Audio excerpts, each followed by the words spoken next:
Samahan nyo ako sa aking full video. Please do watch until the end kung paano natin ginawa ang ating recipe for today. Meron tayong noodles with beef. Ang ating sabaw. Yan. Ano nga ba mga ingredients niyan? Sabaw natin. Masarap. Ating gulay-gulay. Masarap din. At ang piniritong isda. So, please do continue to watch dahil ibabahagi ko sa inyo ang full video ng aking pagluluto ngayon. Hello guys and good day. Tatlong bowls ang ating niluluto. Join me sa aking whole set of meals na gagawin. 3 dish lang ang aking ibabahaging recipe sa inyo sa araw na ito. Ito ay meatballs with radish or rabanis. Yan, pinapakuluan natin dyan. And mayroon tayong piniritong isda na na-start na rin nating prituhin. Ayan ang isda. Yan. Piniritong isda.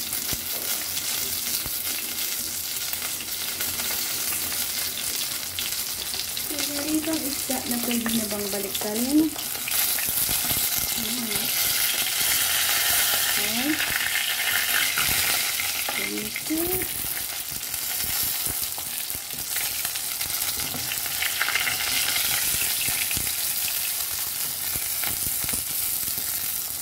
Sige lang. Namanis natin matanggal. Ano ba yan? Maliit kasi ang kawali na ating ginamit.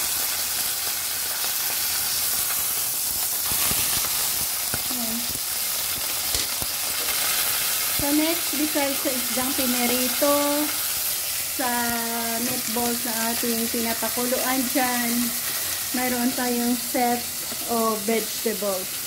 Zucchini, onion, carrot, chopped garlic, chicharo, at yan, na-marinate na natin konting konting karne ng baboy.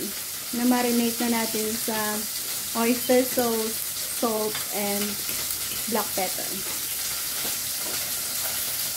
Patuloy kayong manonood at gagawin natin ang napaka-easy at simpleng pamamaraan ito. So, ayan na, nagpiprito tayo, napapakulo, at at the same time, nagawa na tayo ng ginisang gulay.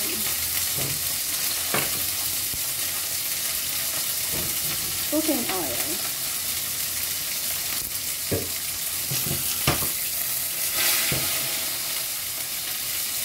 Lagay natin ang ating na-chop na garlic.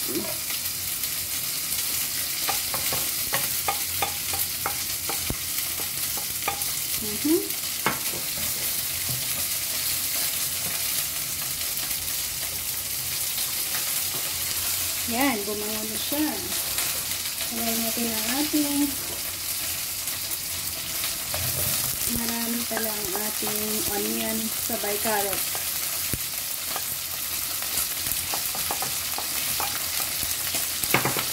At ang ating na-marinate na rin na karne. Ayan, lagyan natin yan ng tubig para pang sabaw. Dito na tayo kukuha sa ating pinapakuloang balls. Yan.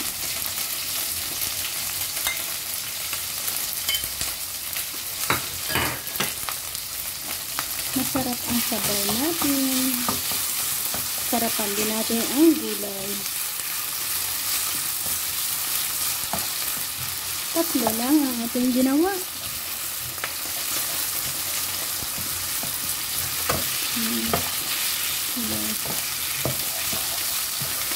Maraming onion, medyo tatamis-tamis ang ating gulay. So, takpan muna natin, hayaan diyang luto. Ilagay natin yung ating sabaw na ito. Mamaya na natin ilagay ang zucchini at chicharon natin. Ayan. Cover and wait. Yan, balikan natin. Ready to add on ang ating zucchini at chicharon. Diyan na tayo mag-add ng oyster sauce, mushroom. Konti lang. Parang napadami. Konti lang eh.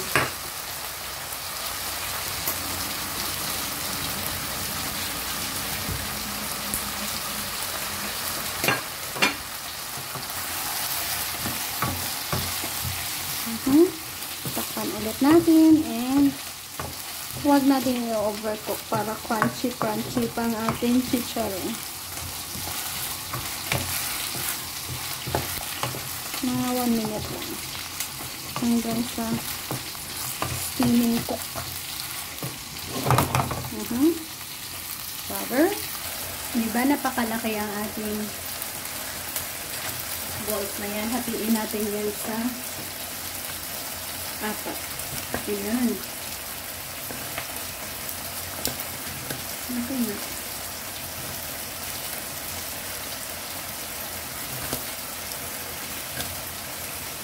So, okay na ito. Napadami tuloy. Sarap higupin. Ang isda natin ay okay na rin. Tanggalin natin ang isda. Ayan, ito yung ating isda na perfectly natin na fried. Set aside natin. Para naman sa ating gulay. And okay na rin yan. Ayan. Green pa lang.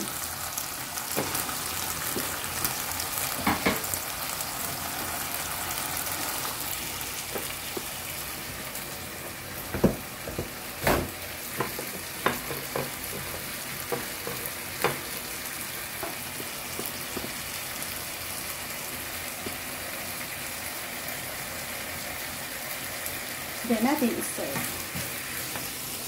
Thank you for joining me sa ating yummy dish for today. Yeah. Sabayan niyo ako sa pagluto natin ng noodles. Last dish natin ay ang noodles. Yan, last na ating lulutuin ay ang pouch noodles na ito. Napaka well-known na brand ito. Yan. Noodles. Sarapan natin. Ayo. Yan. Kumukulong tubig. Add on ang noodles.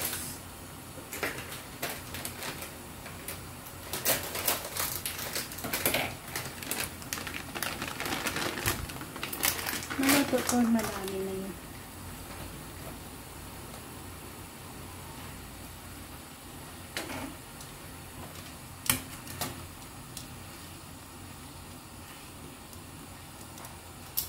I-add on ang pakiti na kung saan mayroon itong beef ingredients sa loob. Ayan o. Kita niyo ba? Raming beef.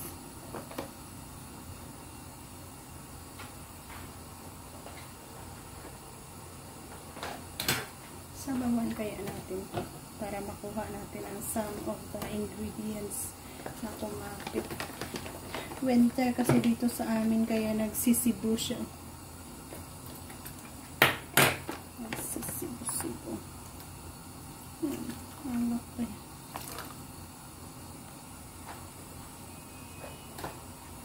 Balikan natin. Curly na no. Abang-abang pa tayo dyan. So, ayan na guys. Na prepare na natin lahat. Waiting na lang tayo sa ating noodles. And yan ang ating sabaw, ang ating gulay, at ang ating isda.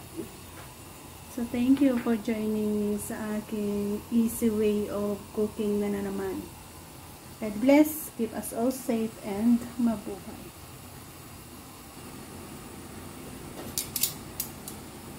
Nadami siyang sahog. Beef. Ang sahog. Diba? Hindi pa tapos. Pero malapit na. Ang ganda ng pagka-curly-curly ng kanyang noodles na. So marami akong dalang noodles na ganito na pinabagahin. Kaiba kasi. Ready to serve na yan. Luto na siya. Ito natin ilagay. Napakasimple lang na ways ng ating pagluluto.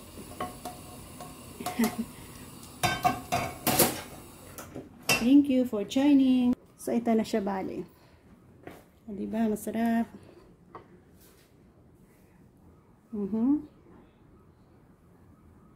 Bye-bye and thank you again.